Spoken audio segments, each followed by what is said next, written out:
ఓం గంగణపతే నమ ఐం సరస్వత్యే నమ శ్రీమాత్రే నమ క్రీం క్రీం మహాకాళికాయ నమ ఓం నమ శివాయ శివాయ గురువే నమ ఓం నమ భగవతే అరుణాచలేశ్వరాయ నమ శ్రీరామ జయ రామ జయ జయ రామ రామాయ నమో నమ ద్రాం దత్తాత్రేయాయ నమ క్లీం కృష్ణాయ గోవిందాయ గోపీజనవల్లభాయ శ్రీకృష్ణ పరబ్రహ్మణే పరంజ్యోతిషే నమో నమ క్రీం మహాకాళికాయ నమో నమ జయ గురు దత్తాత్రేయాయ నమ శ్రీ బగలాముఖి దేవి నమో నమ యూట్యూబ్ ప్రేక్షకులకి అందరికీ కూడా నమస్కారం అండి.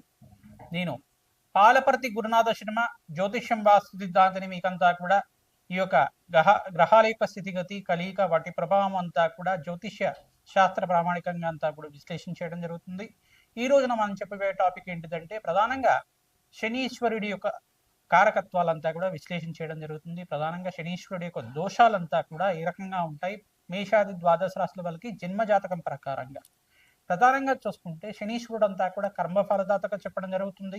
శనీశ్వరుడు అంతా కూడా ఏల్నాటి శని ప్రభావాన్ని ఇవ్వడం అనేది జరుగుతూ ఉంటుంది. ప్రధానంగా చూసుకుంటే ప్రతి ఒక్క జాతకుడికి అంతా కూడా జాతకరీత్యా కానీ గోచారరీత్యా శని సంచారం మేరకి ఏలినాటి శని ప్రభావం అనేది ఉంటుంది. అంటే ప్రధానంగా చూసుకుంటే ఏ స్థానంలో శని సంచారం అయినప్పుడు గోచారరీత్యా ఏ స్థానం అంటే తమ రాశి నుంచి వెనకాల రాశి దాన్ని లెక్కగా చేసుకోవాల్సి ఉంటుంది. మీ రాశి నుంచి ఉన్న వెనకాల రాశిని అంతా కూడా వ్యయస్థానం అంటారు. జన్మస్థానం అంటా మళ్ళీ మీ రాశి ఉన్న స్థానంలో జన్మస్థానం అని చెప్పేసి అంటారు. మరి ధనస్థానం అని చెప్పేసి అంటే కుటుంబ స్థానము, ధనస్థానం అని చెప్పేసి అంటే కనుక మీ రాశి కన్నా ముందు స్థానం అంతా కూడా ద్వితీయ స్థానము, ధనస్థానం అని చెప్పేసి అంటారు. ఈ మూడు స్థానాల్లో కనుక గోచారరీత్యా శనీశ్వర సంచారం అంతా కూడా జరిగినప్పుడు మీకంతా కూడా ఏలినాటి శని ప్రభావం అనేది జరగడం జరుగుతుంది. తద్వారా మీకంతా కూడా గోచారిత్య ఫలితాలంతా కూడా చెప్పడం జరుగుతుంది. ప్రధానంగా ఈ ఫలితాలంతా కూడా చూసుకుంటే జన్మజాతకం ప్రకారంగా ఉంటాయి కావున మీరు విశ్లేషణ చేసుకొని జాతకరీత్యా ఈ యొక్క జ్యోతిష్ సిద్ధాంతాలతో మీరంతా కూడా పరిహారం అంతా కూడా ఆచరించడం వల్ల శుభ ఫలితాలు పొందడానికి ఆస్కారం ఉంది. ప్రధానంగా గోచారరీత్యా శనీశ్వర సంచారం మేరకి ఇంతకుముందు చెప్పిన విధానంగా అంతా కూడా మీకు గ్రహాల యొక్క గోచారరీత్యా శనీశ్వరుడి యొక్క గోచార సంచారం మేరకు మాత్రమే ఏలినాటి శని ప్రభావం అనేది 7.5 సంవత్సరం వరకు ఉంటుందన్నమాట. ప్రతి ఒక్క జాతకుడికి అంతా కూడా 2 సార్లు కానీ కొన్ని మంది జాతకులకి కనుక ఈ యొక్క వాళ్ళ ఆయుష్ ప్రమాణం బట్టి 3 సార్లు కూడా రావడం జరుగుతుంది. ప్రధానంగా చూసుకుంటే జాతకమే ప్రధానమైన జాతకంగా ఉంటుంది. జన్మ జాతకం పుట్టిన సమయాన్ని బట్టి, పుట్టిన లగ్నాన్ని బట్టి జాతకం అనేది ఆధారపడి ఉంటుంది. గోచారరీత్యా అంతా కూడా శనీశ్వర సంచారం అంతా కూడా చూసుకుంటే ప్రస్తుతానికంతా కూడా ఈ యొక్క మీనరాశిలో శనీశ్వర సంచారం అంతా కూడా జరుగుతుంది. ప్రధానంగా ఏలినాటి శని ప్రభావం అంతా కూడా చూసుకుంటే ఈ యొక్క మేషాది ద్వాదశ రాశుల వాళ్ళకి ప్రధానంగా మేషరాశి జాతకులకి ఏలినాటి శని ప్రభావం అనేది ఉన్నది. అంటే ప్రథమ దశలో ఉగాది నుంచి ప్రారంభమైంది. ఈ యొక్క ప్రథమ దశలో ఇప్పుడే ప్రారంభమైంది కాబట్టి వాళ్ళకి ఏలినాటి శని ప్రభావం 7.5 సంవత్సరాల వరకు ఉంటుంది. మళ్ళీ ఇక్కడ చూసుకుంటే శనీశ్వరుడు అంతా కూడా మీనరాశి వాళ్ళకంతా కూడా 2వ స్థానంలో ప్రధానంగా చూసుకుంటే వాళ్ళకి మేషరాశిలో అంటే మేషరాశి నుంచి వాళ్ళకంతా కూడా చూసుకుంటే వ్యయస్థానం అవుతుంది. శనీశ్వరుడు అంతా కూడా మీనరాశి. ఈ యొక్క ప్రథమ దశలో అంతా కూడా మేషరాశి వాళ్ళు ఉంటారు. మీనరాశి వాళ్ళు చూసుకుంటే జన్మస్థ శని దోషం అని చెప్పేసి అంటారు. దీన్నంతా కూడా 2వ దశలో మీనరాశి వాళ్ళు ఉంటారు. తద్వారా మీకంతా కూడా చూసుకుంటే ఏలినాటి శని ప్రభావం అంతా కూడా కొంచెం ప్రబలంగా ఉండడానికి ఆస్కారం ఉంటుంది.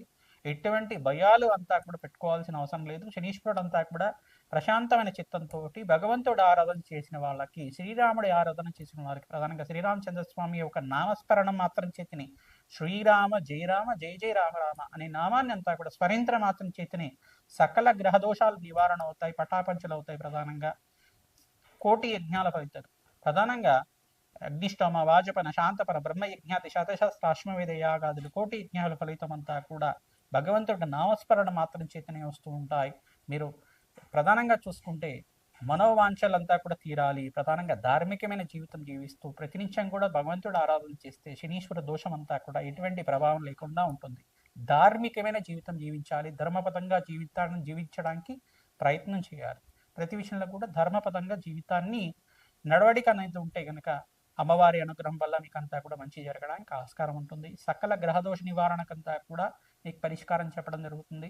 ప్రధానంగా ఈ యొక్క మీనరాశి వాళ్ళకి 2వ దశలో ఉంటుంది. కుంభరాశి వాళ్ళకంతా కూడా 3వ దశలో ఏలినాటి శని ప్రభావం అనేది ఉంటుంది. ఈ గ్రహ దోషాలంతా కూడా నివారణ అవ్వాలి అంటే కనుక ప్రధానంగా కాలభైరవ స్వామి ఆరాధన విశేషంగా చేసుకుంటూ ఉండాలి.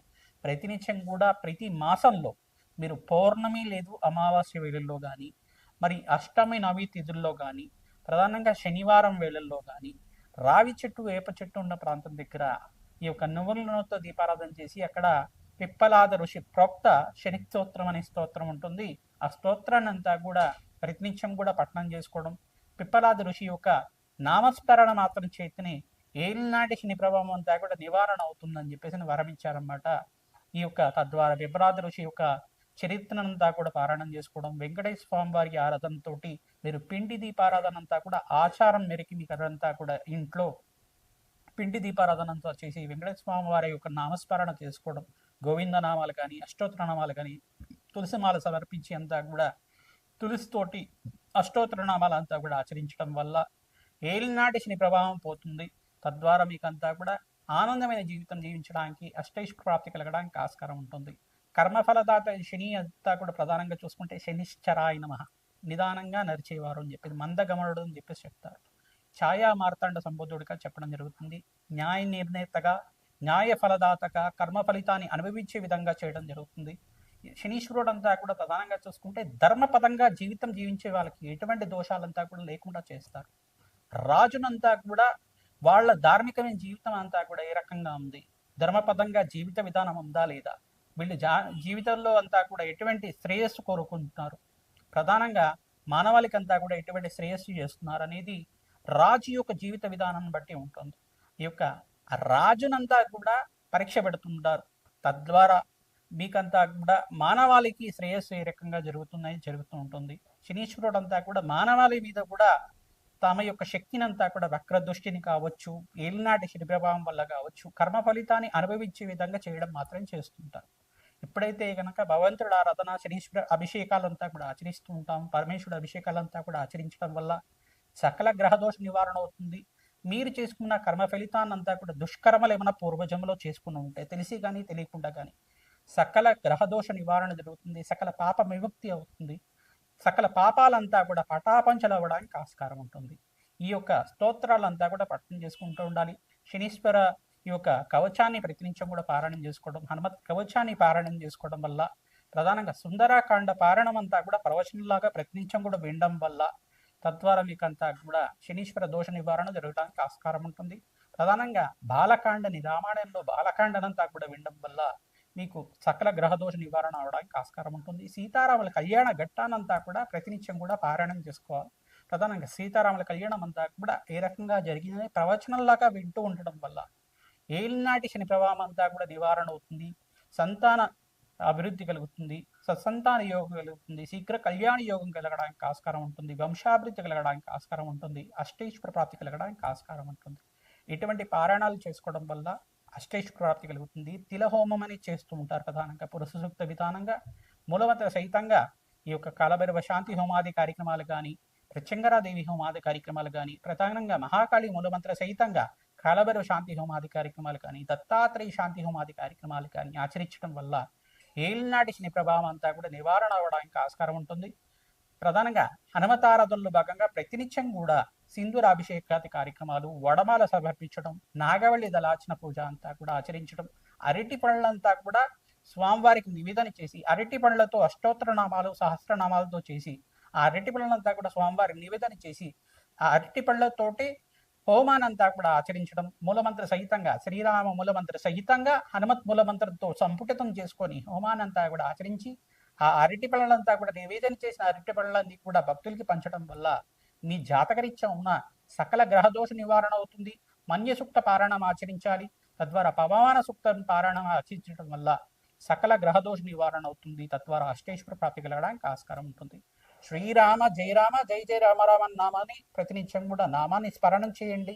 తద్వారా నామస్మరణ చేసుకుంటూ హనుమత్ ఆలయంలో ప్రదక్షిణాలు చేయడం, ప్రధానంగా శ్రీరామచంద్ర స్వామి ఆలయంలో కూడా ప్రదక్షిణాలు ఆచరించడం, ప్రతినిత్యం కూడా నవగ్రహాలకి 27 ప్రదక్షిణాలు చేయడం వల్ల మంచి పుణ్యం కలుగుతుంది, సకల గ్రహదోష నివారణ అవుతుంది. ఏలినాటి శని ప్రభావం, అర్ధాష్టమ శని ప్రభావం అంతా కూడా నివారణ అవడానికి ఆస్కారం ఉంటుంది. ప్రధానంగా ధనుస్సు రాశి జాతకులకంతా కూడా చూసుకుంటే దృష్టి అనేది పడింది. ప్రధానంగా దశమ దృష్టి అంతా కూడా ధనుసు రాశి జాతకులకంతా కూడా పడింది. సప్తమ దృష్టి అంతా కూడా కన్యారాశి వాళ్ళకంతా కూడా పడింది.